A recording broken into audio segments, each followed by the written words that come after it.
Con un palmarés de 25 títulos, 99 goles anotados con el Barcelona, 5 ligas y 3 Champions, Pedro Rodríguez, Pedrito como fue conocido a su debut, es uno de los únicos 3 jugadores en la historia en anotar en las 6 competiciones en un mismo año. Leyenda absoluta del Barcelona más exitoso de la historia. Pero entonces, ¿por qué nadie lo recuerda como tal? ¿Por qué el nombre de Pedro no sale a relucir cuando se habla de los grandes jugadores del Barça?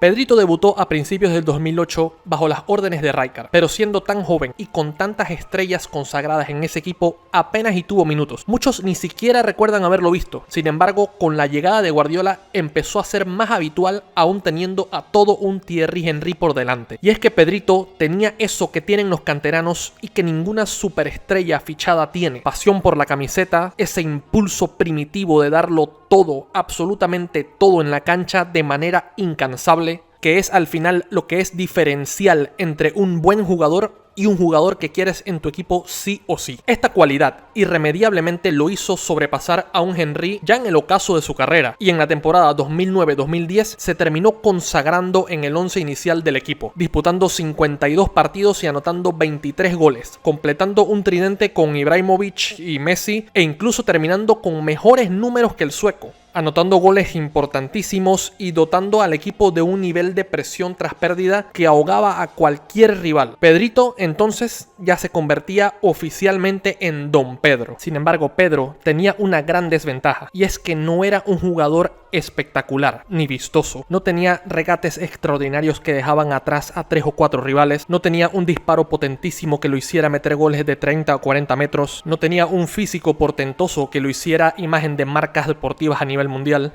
ni tampoco la típica personalidad arrogante de las superestrellas del deporte. Era un chico tranquilo, que no hacía aspavientos en la cancha, que no se peleaba con los rivales ni con los entrenadores, y que cumplía exactamente eso, lo que su entrenador le mandaba a hacer. Si bien de cara a lo que es la afición del fútbol, no era ese jugador vistoso, ese Neymar, ese Cristiano, ese Ronaldinho, ese Messi, que con sus acrobacias o su personalidad se lleva la mirada de todos, era el jugador soñado por todo técnico. El jugador que desde el segundo 1 cumple con las directrices de su míster en todo momento. Y casualmente era justo lo que necesitaba el Barcelona en esos años. Un equipo con tantas estrellas, con tanto talento y tanto virtuosismo, necesitaba ese jugador guerrero que corriera todos los balones, que se mostrara siempre como opción y que diera el 100% físicamente, mientras a la vez era un baluarte ofensivo infalible. Porque Pedro no solo corría, sabía combinarse bien con los laterales y los medios, sabía marcarle el pase al espacio a los mediocampistas, sabía cuándo tenía que ir al medio a ocupar el espacio del 9 y cuándo triangular con Messi para abrir defensas, tocaba a la perfección de primeras, podía jugar muy pegado a la línea y también bien ubicado en el centro del área contraria, acompañaba los contragolpes, era muy rápido en eso, pero también sabía dormir la jugada cuando el partido así lo exigía. Tenía el ritmo y el timing perfecto de un jugador del Barça. Tenía buena definición con ambas piernas y, a mi criterio, su virtud más especial: aparecer en los momentos importantes.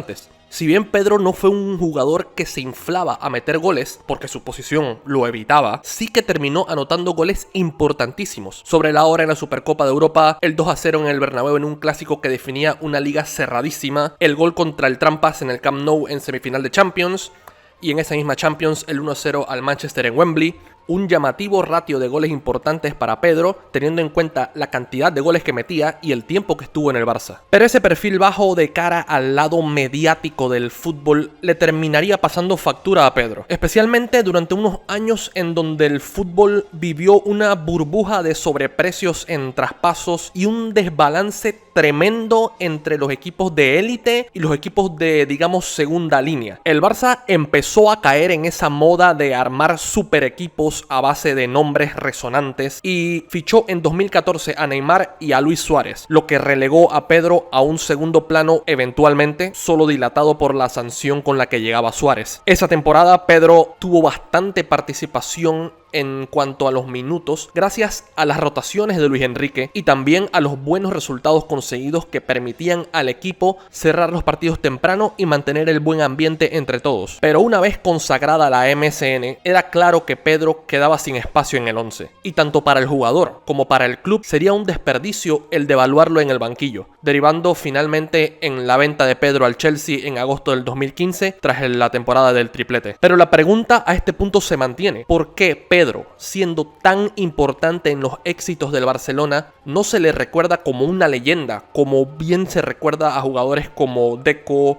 Villa, Dani Alves o Eto'o, muchos de ellos con números incluso inferiores a los de Pedro? Aquí convergen varios factores. El primero, el hecho de que si bien Pedro tenía un rol vital en el equipo, durante toda su etapa coincidió no solo con Messi, sino también con los mejores años de jugadores como Iniesta, Piqué o Xavi, entre otros. El segundo factor es que su versatilidad lo convirtió en un jugador comodín. Los técnicos lo utilizaban donde lo necesitaran: extremo izquierdo, extremo derecho, 9 o falso 9 a veces, y en todas dio un rendimiento espectacular. Esto, sin embargo, evita que el aficionado relacione a Pedro con una posición específica en el campo. Un tercer factor es su pragmatismo en el juego. No tenía una espectacularidad vistosa en el campo, pero siempre hacía lo correcto y tomaba las decisiones correctas con y sin balón, lo que para el aficionado medio pasa desapercibido. Cuarto, Pedro era un chico tranquilo, que no se metía en trifulcas ni hacía declaraciones fuera de tono, tampoco lo veías hacer aspavientos en el campo ni protestar de forma airada nunca. Incluso cuando muchas veces los técnicos lo mandaban al banquillo de manera injusta,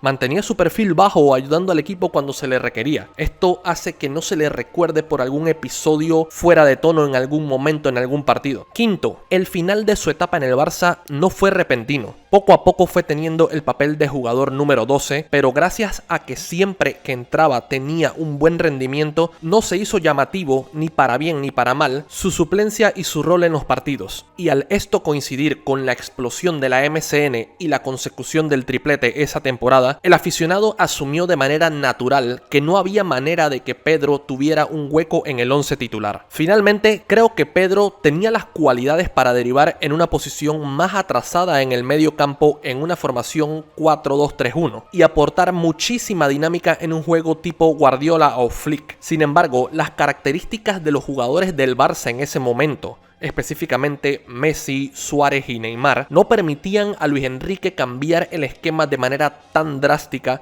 sin terminar desbalanceando a ese equipo, por lo que la salida de Pedro a este punto fue inevitable. Una verdadera lástima teniendo en cuenta el rendimiento que había dado Pedro y sobre todo el rendimiento que seguía dando cuando entraba desde el banquillo, proporcionando al equipo de un jugador 12 de tremenda calidad, con mucha velocidad, que era un revulsivo absoluto en cualquier partido y que tenía la calidad técnica y la inteligencia futbolística para ser titular en cualquier otro equipo del mundo, y encima con una mentalidad ganadora digna de cualquier crack mundial de época. Tan solo hay que ver contra quién tuvo que pelear sus puestos de titular: Ibrahimovic, Thierry Henry, Luis Suárez, Neymar, y ante todos ellos haciéndole imposible al técnico de turno relegarlo al banquillo. Sin duda alguna un crack olvidado injustamente. Pero para los culés de verdad, que seguimos al equipo en las buenas y en las malas, el aporte de Pedro y las ganas y esfuerzo que dejó en sus temporadas en Can Barça son invaluables. Y es sin duda alguna una leyenda del barcelonismo, aunque el mundo del fútbol se haya olvidado de él. Jugadorazo Don Pedro Rodríguez.